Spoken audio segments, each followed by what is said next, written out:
everyone. Welcome to another episode of Two Straws. This is my good friend Angela Hill, and I am Jacare, and we are here to break down UFC 224 in Brazil, featuring Amanda Nunes and Raquel Pennington. Oh wait, what? Oh, that's the card we're talking about? Wait, I haven't heard anything about this card. Yeah, me either. But we're going to talk about it, so cool. You're going to hear about it now. Yay! Yeah, hopefully you've done your homework. Clearly, maybe you haven't. Hold up, let me look something up. You know, usually when I pay $60 to watch two lesbians go at it, you expect something a little different.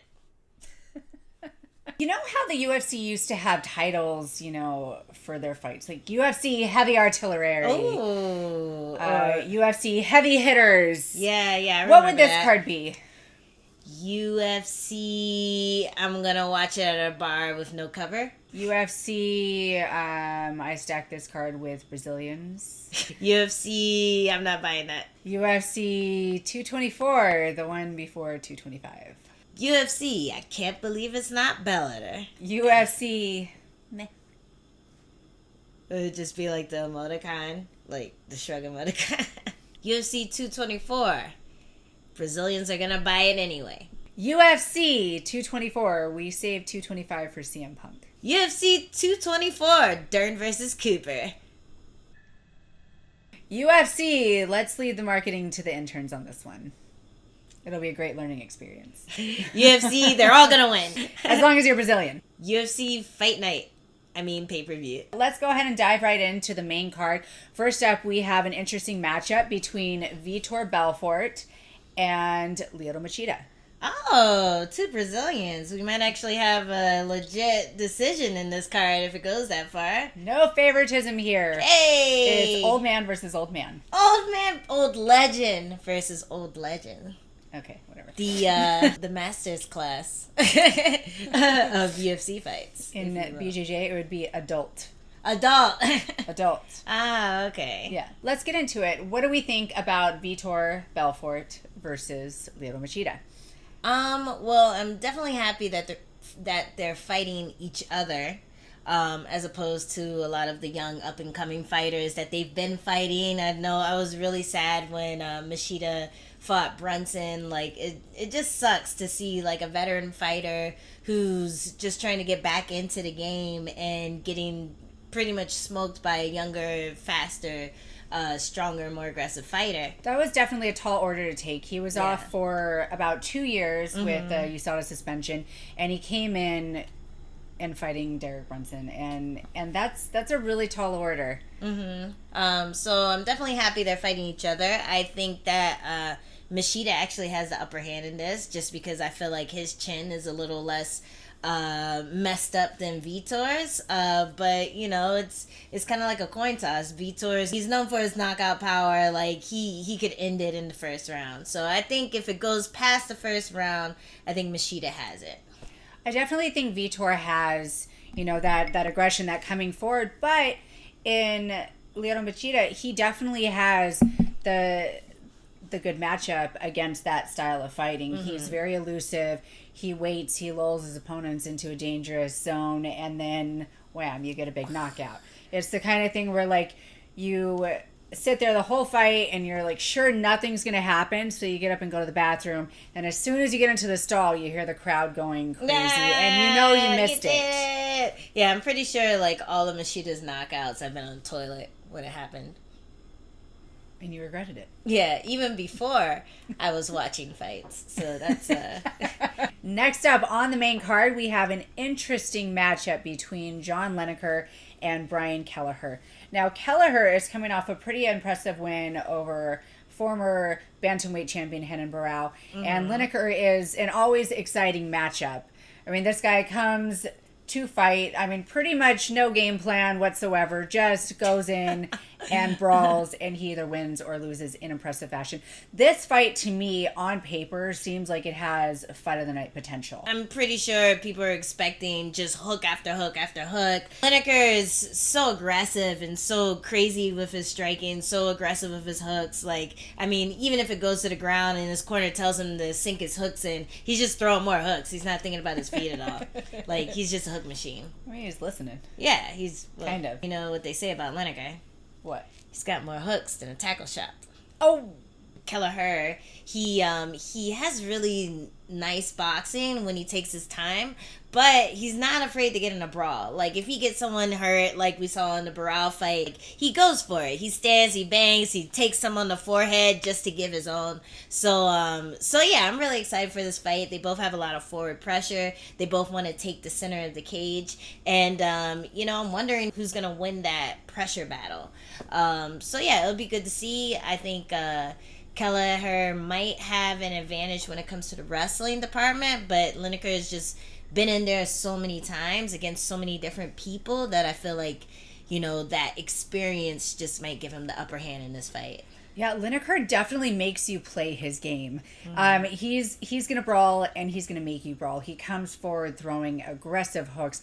Every shot is a power shot. Mm. This is why he's, always on the main card. He's guaranteed to have an exciting fight. Mm-hmm, and Kelleher, I've seen hints of a really intelligent fighter, but I've also seen that brawler instinct in him. It's always in him. Like, it is. He just wants to go. So I'm definitely excited to see which kind of version. Do we see the smart guy or do we see the brawler? For me, if I were Kelleher, I would really try and close that distance and just kind of stifle Lineker and take his power shots away. For me, I want to see the brawler. Yeah, who doesn't want to see a brawler? I just want to see him throw punches and not stop until someone drops. Do it! Brazil will love you. And on the main card, we have Mackenzie Dern and ABC. So that's happening. No, we're talking about the main card. No, it's on the main card. No, yeah. Middleweight fight coming up. We have Ranallo Jacare Souza. Oh, okay. Versus Kelvin Gastelum. Oh, yeah. So, interesting matchup between Kelvin Gastelum, Mr. Marijuana, who is a very, seasoned fighter. He's coming up a weight class because he can't make 170 pounds consistently. Too many munchies. He does like the munchies. Just ask USADA. Whoops. Whatever, at least it's a short suspension. Smoke weed every day. And we have Brazilian BJJ phenomenon, Ranallo Jacare Souza. Jacare. I really love Jacare. Me too. I hate that I like doing this. I know. He looks like a fucking crocodile too, or alligator, or whatever. He's he has that strong jaw, and you just feel like he could bite you and then spin around real quick like a crocodile. Like a jacare? Like a jacare. It really sucks that he's been kind of put in this position where he's testing out the title contenders, so it's everyone who ends up beating Jacare gets a title shot. If Jacare beats them, he doesn't get a title shot. So it sucks that he's been kind of he's just become this weird keystone fighter. Yeah, into this position because he's definitely earned the title shot more than once. Absolutely, I agree. And this is kind of a weird thing that happens when you want to fight, but somebody's already scheduled for the title contention, and it's right on the horizon, and you decide to take another fight, and it could completely put a wrench in the works. Sometimes you just have to ask yourself, is it worth holding out for to see how the landscape changes, or do you just take a fight? We know many fighters. Wilson Hayes is one of them, our teammate over at Alliance.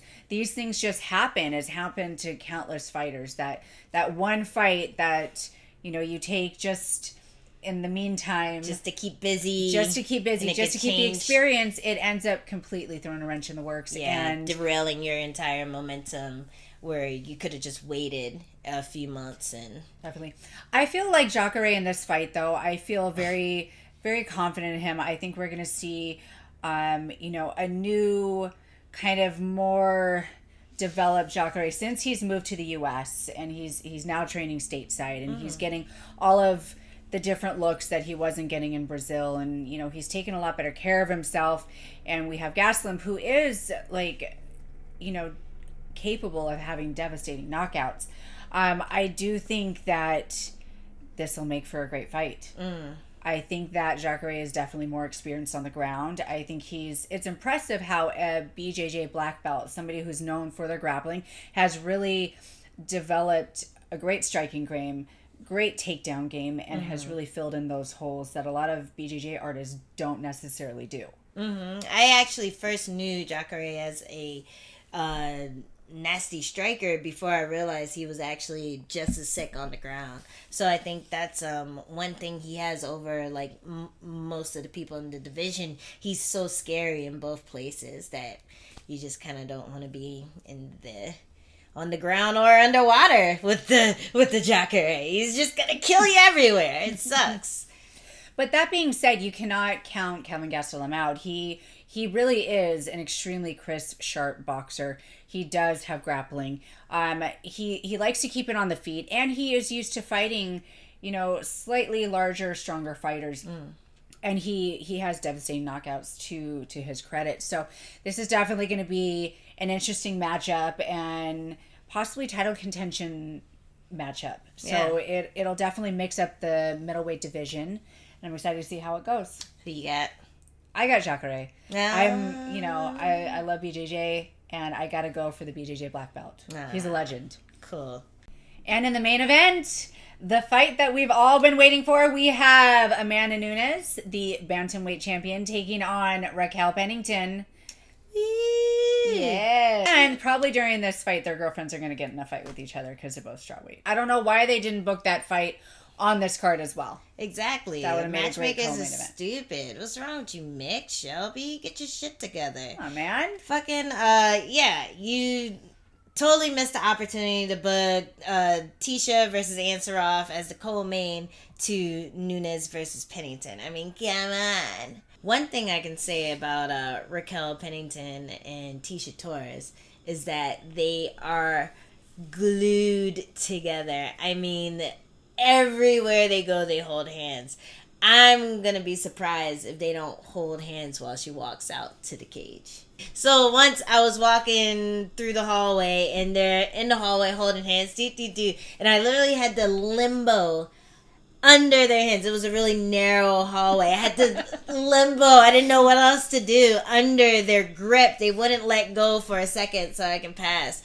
So walking down a hallway, Nina Ansaroff, Amanda Nunes, and on the other side, Raquel Pennington and Tisha Torres. Holding hands. I see like a Warriors meets like Gangs of New York meets West Side Story, like fight dance scene. Who wins? Oh, man. I don't think Ansaroff can dance. I think Tisha would out-twerk her. Yeah, I'm going to have to go with Pennington and Torres for that one. So the champion, Amanda Nunes, coming off of back-to-back, like, amazing fights. She seems pretty dominant in this position. And Raquel Pennington brings an interesting matchup to it because she has very sharp boxing. She has great head movement. She cuts off the ring, and she seems pretty physically strong. Amanda Nunes is one of the larger girls in this weight division and likes to come in super aggressive. So it'll be interesting to see how Raquel counters and comes back and forth with that. Yeah, I think a lot of people are writing Raquel off. I mean, she is coming off of a, almost 2-year layoff. She got injured getting ready for a fight beforehand. So yeah, the last time she fought was also the last time Conor McGregor fought, UFC 205. It's going to be really interesting seeing how she comes back. I mean, first fight back and it being a 5-rounder, that's a pretty tall order for anyone. That's extremely impressive to come off after a 2-year layoff and step into the cage for a title match. The pressure, she's on hometown grounds. She is also fighting 5 rounds, and who knows how her cardio is after such a long time off. So there's a lot of things playing against Raquel, but I actually think that she has the skills to at least put Nunes on her toes for a few rounds. You could see in her fight with Shevchenko, all of her success came from stringing together more than 2 or 3 strikes. So she would chase Nunes down, and every time that Nunes would fade out, she'd kind of fade out in the same way. And I feel like what I've seen from Raquel is that she's able to capitalize on people who kind of just go forward and back. Like, she's able to, like, hit and then slip and then throw 3 punches, throw 4 punches, and just really add up on the score count. I think she has what it takes for the fight to look competitive, but with all those things against her, I don't think she's gonna take it, especially not in Brazil. It is really difficult going to somebody else's hometown, somebody else's country, and you have not only the pressure of the belt against you, you have the pressure of an entire country against you. I'm feeling the pressure of the belt right now. Fat Ange's back. Fat Ange is back. Ooh, give me all Spandex only from this point on. Yeah, I'm done. Please be done eating. You're getting really heavy to lift in training. It's hurting my back. It's good for your wrestling. You're going to pay for my physical therapy and your butt's going to look even more amazing than it already does. Oh, yeah. So, no shade, but I'm kind of interested and intrigued as to why Mauro Ranallo was not like a possible person to fight for the title. Raquel Pennington, no disrespect, is coming off of a 2-year layoff with injury. And yes, she had, impressive win in her past, but Mauro Ranallo has been competing, and she is on a win streak. She had, kind of a weird draw thing versus Kelleher in Brazil, but that's neither here nor there. It was in Brazil. Enough said. And her fight with Ashley Evans-Smith, I really thought that Renault took that fight. That was her most recent loss. She's on a 4-fight win streak. 3-fight win streak. 3-fight win streak with a draw. It doesn't make sense to me either. Like, she's definitely one of the more successful bantamweights in their last 5 fights. I definitely would like to see her just kind of in the mix, or even like part of the conversation to be having in the title contention. She's consistently impressed. She's dangerous everywhere on her back, standing. She dropped Sarah McMahon in her last fight. She faced adversity with Sarah McMahon in the first round and came back to win the fight in impressive fashion. I'm always impressed and really admire Mauro now. And I'm just kind of curious as to what the matchmakers were thinking. It's because she's old. She's not old. She looks like she's 30. Yeah, she looks younger than everyone she's fought, even though they've all been younger than her. I don't think age should be a thing either. It should be based on her performance, and her performance speaks volumes. So, while this is still a new sport, you have the veterans, you have the women coming up, you have, the newbies, but just because somebody's older, I really don't think that should be an issue. Yeah, I think if her momentum continues, there's at some point you can't deny it. She's always able to impress in her wins, so I'm gonna start my campaign, Mauro Ranallo for title contender. Hey, where's my sign? I'm gonna go make a sign. I'm gonna stand outside the UFC office. I think she should get a title shot. Or at the very least, to be part of the conversation. Too bad she's fighting Cat. That's my girl. She's fighting Cat. She's going with that ass. And then she's going to drop back down to the heat, because after that, that could potentially set up the next contention fight for taking on the champion. Yeah, so that's a big fight. Definitely. Now that we pointed that out, I can kind of see it going in that direction. Although I do think that she's a little bit more deserving than Pennington. I could have put Pennington with Kat Although she's already beat her. Second time's not a charm. I wanted to try a little something new, so I have a little computer here. I asked people online on Twitter if they had any good questions for us, any interesting questions for us, and then maybe we'll answer some. So, I'm gonna quiz Jessica Penne on some of your questions. Have you ever used any grappling moves in the bedroom? Yes. Which ones? All of them. So there you go. I want you to lose. Knock Sheboygan asks, if you could fight any celebrity, who would it be? Kanye West. Oh! It's pissing me off right now. Kanye, you got your ass beat. That sounds like a choice. Cosmic Creator asks, if you had a Street Fighter S Super Ultra, what would it be called? It would have to be something along the lines of RBF Fatality. RBF, resting bitch face, paralyzing blow. Pretty just much. like freezes them in just their tracks. freezes them, and I walk over and slap them, and then they just crumble. Path of Virtue asks, what are your thoughts on cage sizes and their impact on fights? Well, cage size does impact fights quite a bit. If you have a smaller cage, there's less room to move around, so you're going to have more of a brawl in your face kind of fight, and the bigger the cage, the more room you have to move around and run from your opponent. So I'd like a medium-sized cage, just like, Goldilocks and the Three Bears. Ooh. I want one that's just right. I like small cages. I like being forced to interact. None of all that running like a bitch. Daniel Tiller. All right, guys. So that's all we have for you this week. My name's Angela Overkill. This is Jessica Penne. No. I think you're forgetting something. In our previous episode, we discussed a matter of a bet. You're going to do that now? Yeah.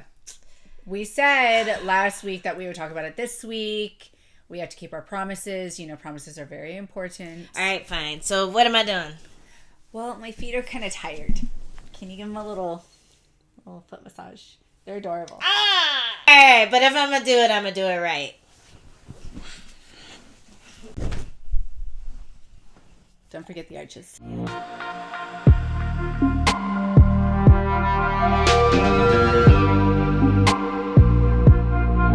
Oh, you're good at that. Oh, yeah.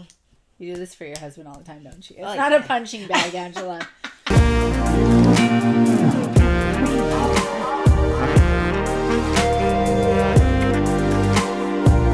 Okay, cool.